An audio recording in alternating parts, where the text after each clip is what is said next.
कुसमुंडा प्रबंधन और ग्रामीणों संग बैठक करने पहुंचे राजस्व मंत्री जयसिंह अग्रवाल। मंत्री के सवालों से बचते हुए बीच बैठक से उठ भागे जीएम संजय मिश्रा। जिले के कुसमुंडा क्षेत्र अंतर्गत ग्राम खम्हरिया में ग्रामीणों की समस्याओं को सुनने पहुंचे प्रदेश के राजस्व मंत्री जयसिंह अग्रवाल ने ग्राम खम्हरिया मैदान में बैठक ली। इस बैठक में कुसमुंडा प्रबंधन के जीएम संजय मिश्रा भी उपस्थित थे। सवाल जवाब का सिलसिला शुरू हुआ था कि कुसमुंडा जीएम संजय मिश्रा बैठक से उठकर चलते बने। वहीं जिले की मीडिया के सवालों से भी बचते हुए जीएम संजय मिश्रा बैठक छोड़कर ग्राम खम्हरिया से रवाना होने लगे। हालांकि गाड़ी में बैठते कुछ मीडिया कर्मियों से उनकी थोड़ी बात हुई। उन्होंने बताया कि वे अपने उच्च अधिकारियों के निर्देश पर काम कर रहे हैं। इस बैठक में उन्हें अपमानित महसूस हुआ, इसलिए वे यहां से जा रहे हैं। मीडिया को जो भी सवाल करना है उसका जवाब भी प्यारों से देंगे। उनके इस तरह का अचानक चले जाने से ग्रामीणों में काफ़ी आक्रोश है। बैठक के दौरान राजस्व मंत्री जयसिंह अग्रवाल के साथ पूर्व नगर निगम महापौर राजकिशोर प्रसाद, सभापति श्याम सुंदर सोनी, कांग्रेस के वरिष्ठ नेता सुरेंद्र जायसवाल, संतोष राठौर, भुवनेश्वर राज, एल्डरमैन गीता गवेल, पार्षद अजय प्रसाद, पार्षद बसंत चंद्रा, पार्षद शहीद कुजूर, पार्षद पवन गुप्ता और बड़ी संख्या में क्षेत्र के ग्रामीण उपस्थित थे। सुने मंत्री जयसिंह अग्रवाल एवं ग्रामीणों ने मीडिया के माध्यम से क्या कहा, साथ ही देखे कार्यक्रम की वीडियो। जवान जो है वो पक्के नहीं है, ग्रामीण इसलिए आपको विरोध करते हैं। अगर आप लोग जवान के पक्के होते, लोगों को रोजगार देते, प्रॉपर मुआवजा देते तो कभी ये समस्या नहीं आती। समस्या ऐसी चीज ने खुद पैदा की। तो कम से कम बता दीजिए, अपन जो भी कार्रवाई कर रहे हैं वो आप उतना ही बताइए ना सर। ऐसी क्या बात हुई कि आपको उठ के जाना पड़ रहा है सर, ये तो बताइए। नहीं, मैं अभी कुछ नहीं बोल सकता प्लीज।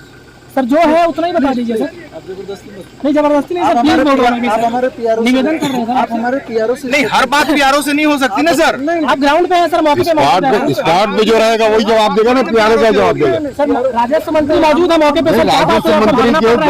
राजस्व मंत्री की बात का जवाब दिए बगैर आपका भागना क्या बताता है? नहीं, वहाँ पे हमको अपनी बेइज्जती महसूस हो रही थी इसलिए। नहीं, वो तो सामान्य रूप से बात कर रहे थे, आप भाग क्यों रहे? नहीं, भाग क्यों रहे तो बताइए। नहीं, भागने का कारण तो बताइए। भाग नहीं रहा है।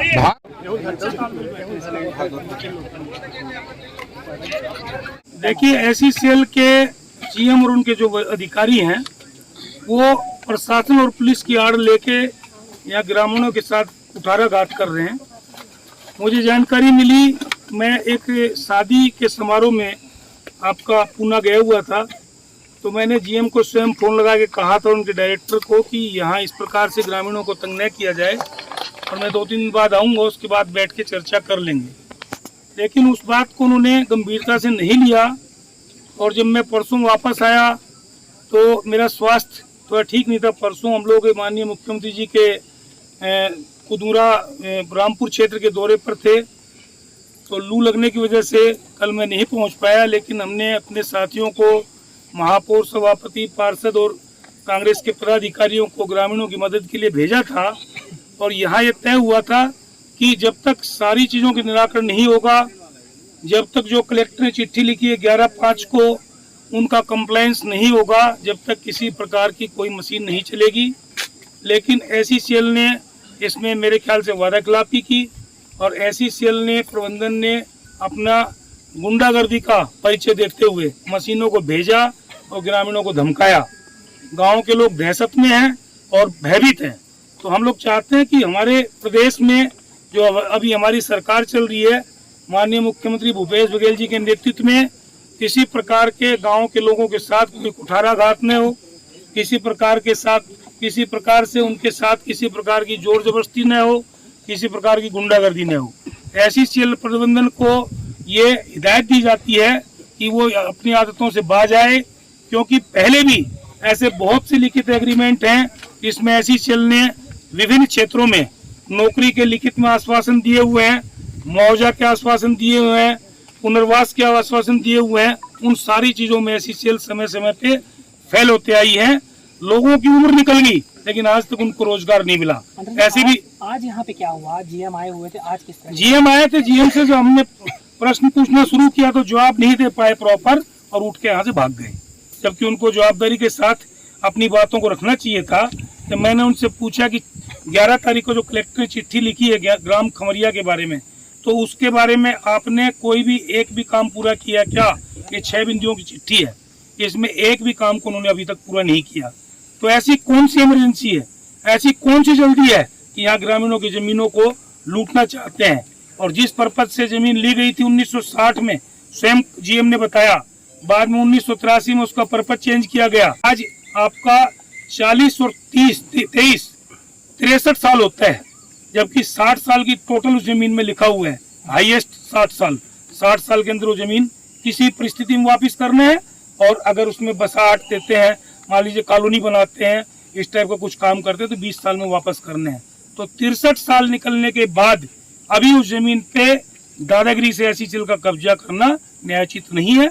हम इसका विरोध करते हैं। सर, एसीसीएल के अधिकारियों द्वारा लगातार यहाँ के ग्रामीणों को धमकाया जाता है कि हम नोटिस भी दिया गया है काफी लोगों को कि जमीन जो आसपास बस्तियां बसी हैं सबको खाली करो, हम इनको तोड़ेंगे। बिल्कुल, देखिए मेरी बात सुनिए, नियम कानून से बाहर अगर एसीसीएल जाएगा तो केंद्र सरकार को उपक्रम है और सीधे तौर पर हमको उसको विरोध करने का अधिकार है।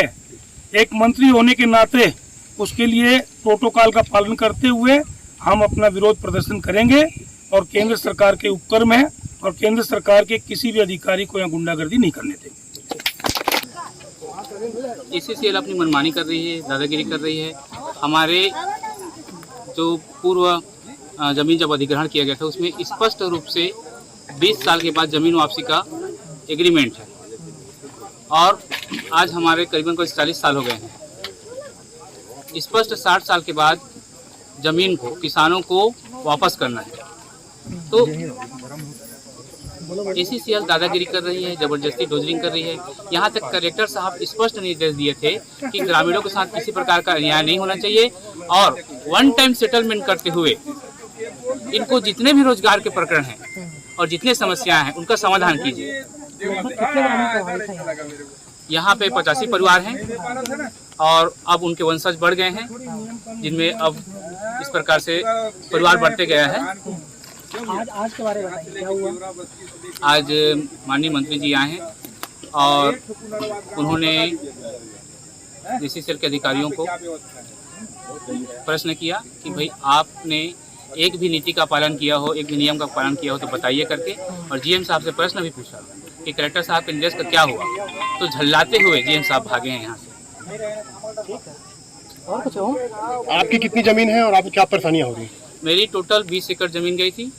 मैं स्वयं हाई कोर्ट में शरण में गया हूँ और हाई कोर्ट ने मेरी जमीन पर स्थगन दिया हुआ है। इसके बावजूद एसीसीएल दादागिरी करते हुए मेरे स्टे लगे हुए जमीन को डोजरिंग कर दिया।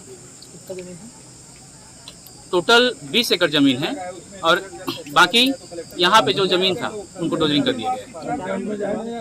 राजेश कुमार यादव।